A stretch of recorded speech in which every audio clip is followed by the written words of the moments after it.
Jadi gini, jadi di akhir sharing ini kakak akan sharing tentang ini. Kita itu harus mencintai Tuhan, jangan mencintai manusia lebih dari Tuhan.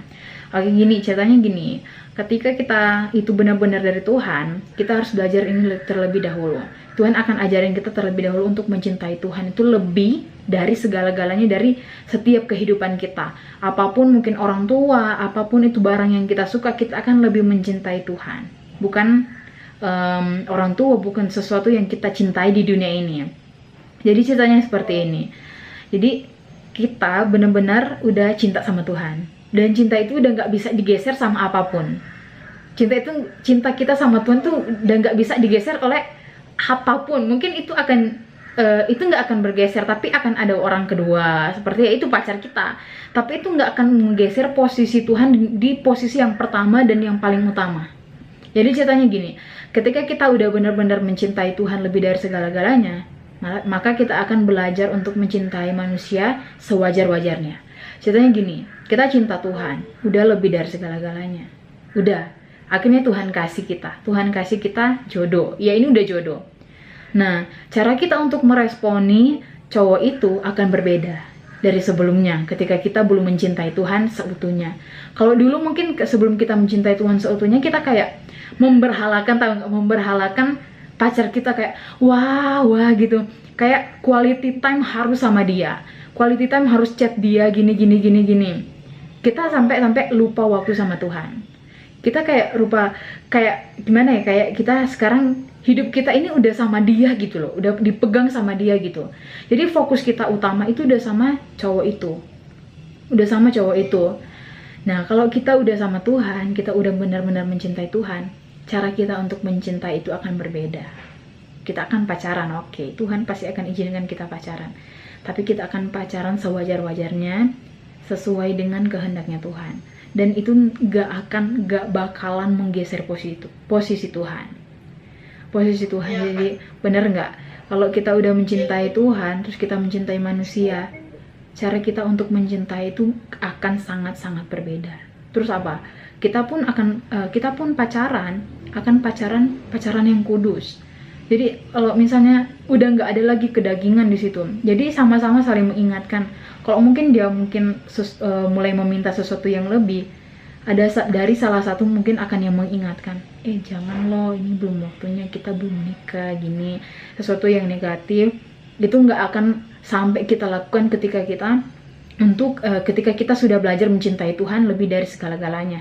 Dan pun kakak juga salut sama teman kakak yang dia waktu pacaran, nah udah dewasa sih, mereka udah umur berapa sih nggak tahu, itu lupa aku. Tapi mereka pacaran gini karena ceweknya ini udah mencintai Tuhan tuh lebih dari segala-galanya, itu kesaksiannya dia. Nah, dia ketika dia pacaran sama cowoknya ini udah mulai mau minta sesuatu yang lebih ke arah negatif. Dan tindakan yang diambil tepat banget dan nggak semua orang bisa lakuin itu. Yaitu dia langsung aja, aku mau putus, aku nggak suka sikap kamu yang seperti ini, aku nggak suka sifat kamu yang seperti ini. Tanda-tanya kalau pacaran itu yang benar-benar dari Tuhan, dia itu nggak akan minta sesuatu yang lebih sebelum waktunya. Kalau dia itu memang benar-benar dari Tuhan, dia bisa jaga kita seperti telur. Nah, itu pengalaman kakak sih. Kalau dia itu benar-benar sayang sama kita, sayangnya itu bukan sayang secara daging, tapi sayang karena dia sudah juga mencintai Tuhan. Jadi cara sayangnya dia ke manusia itu kayak cara dia sayang ke Tuhan gitu. Seperti itu. Iya, Kak. Iya, benar. Sekarang sih aku lebih fokus ke pelayananku juga sih. Ya, pelayanan apa? Tamborin. Oke, pelayanan tamborin. Kalau tamborin sama singer sih. Iya. Tamborin sama singer. Jadi mungkin di sharing kali ini sih kakak cuma mau ingatin sesuai dengan pengalaman kakak sih. Misalnya kayak Flo yang masih umuran gini, lebih baik itu benar-benar siapin dulu.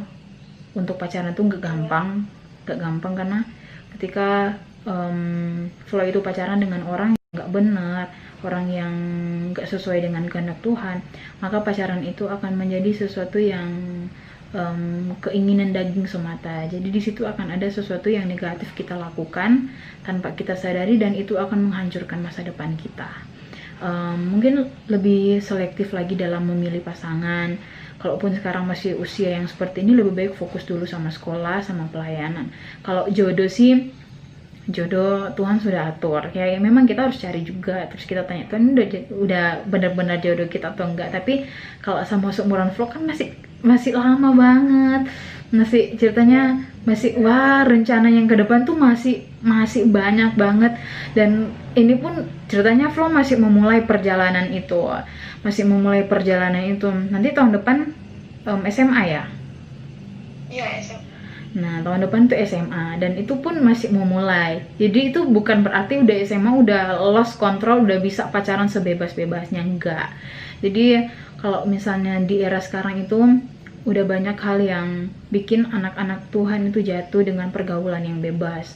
Jadi mungkin saran kakak, lebih baik pikirkan matang-matang, berdoa sama Tuhan, minta waktu yang paling tepat untuk pacaran, dan jangan pernah maksa Tuhan.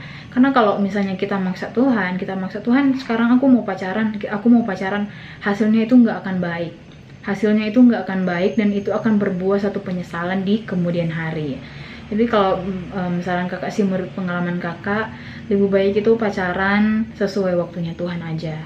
Jangan terlalu kita ngegas sama Tuhan kan. Ceritanya kalau kita terlalu ngegas, Tuhan aku maunya sekarang, aku udah bucin kayak gini, aku udah sayang banget sama dia, ini udah jodoh nih kayaknya Tuhan, ini aku mau dia.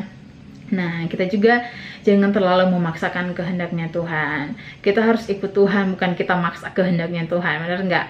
Jadi saran benar-benar. Jadi kalau misalnya saran kakak sih buat Flo untuk kedepannya, lebih baik kalau misalnya pacaran jangan dulu deh. Bukan berarti nggak boleh, tapi ada waktunya, nanti ada waktu yang benar-benar dapat. Coba jaga kekudusan itu. Kekudusan tuh sangat penting loh,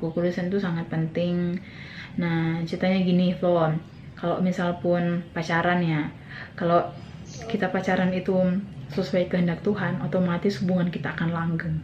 Percaya apa enggak, nanti aja kamu mungkin akan mengalami itu, tapi itu pengalamannya kakak. Kalau kita pacaran itu sesuai kehendak Tuhan, kita nggak menggeser posisi Tuhan, otomatis dengan sendirinya hubungan kita bakalan langgeng, percaya. Dan kalau hubungan kita itu, kita udah mencintai dia, udah berhalakan dia, dan udah menggeser posisi Tuhan di hidup kita, percaya, nggak akan lama, beneran. Itu nggak akan lama, langsung buyar. Udah habis semua hubungan itu, langsung selesai, pokoknya langsung selesai. Kalau misalnya kita itu mencintai dasarnya karena Tuhan, gitu sih. Iya, Kak. Tapi kan sih emang aku cuma mau nanganin itu aja sih, yang trauma. Aku juga fokus juga, nggak mau maksa Tuhan juga gitu. Karena emang aku mau udah kepikiran sih mau lebih dalam lagi mengenal Tuhan, terus mencintai Tuhan, dan membahagiakan orang tua gitu. Yes. Kasih dulu gitu. Tepat banget itu. Ya, oke. Ya, benar-benar. Itu sih udah jadi motivasi, komitmen yang tepat banget, yaitu kamu harus mencintai Tuhan, lebih dekat sama Tuhan, dan ingat orang tua. Itu sih ya, salah satunya sih yang membuat kita dasar kita berpikir lagi untuk pergaulan kita mau pergaulan baik atau enggak, itu pilihan kita. Pilihan ada di tangan kita masing-masing, tergantung kita mau pilih yang mana. Kita mau pilihan yang baik atau jahat, itu tergantung kita. Seperti Flo tadi, kalau gini aja, kalau kita pacaran kita ingat aja dua hal, Tuhan sama orang tua. Kita mau bahagiakan Tuhan dan membahagiakan orang tua apa enggak. Jadi otomatis kita akan menjaga pergaulan kita menjadi pergaulan yang kudus, yang berkenan di hati Tuhan. Gitu. Iya, Kak. Oke, Kak. Sudah? Thank you ya Kak buat sharing-sharingnya, udah kasih aku petunjuk, ngarahin aku ke depannya harus gimana. Oke. Terima kasih banyak juga, Tuhan berkati ya.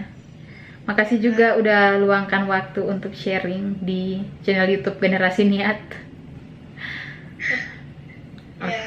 Oke, makasih. Ya, makasih ya, Tuhan berkati ya. Ya, Tuhan berkati juga, Kak. Amin. Dah. Dah. Oke, itu adalah sharing kita yang perdana melalui voice note, melalui telepon. Dan kiranya boleh memberkati kita semua tentang pacaran itu seperti apa sih. Nah, saya pun sharing ini sesuai pengalaman. Jadi kalau misalnya ada yang mau tanya-tanya juga nggak apa-apa, bisa langsung DM di channel YouTube Generasi Niat, di Instagram Generasi Niat, di Facebook Generasi Niat. Dan tunggu saja untuk sharing-sharing berikutnya. Dan biarlah teman-teman juga di rumah bisa mendukung channel ini dengan like, comment, subscribe, dan share untuk channel YouTube Generasi Niat. Tuhan memberkati kita semua. Salam Generasi Niat, berkarya untuk Tuhan.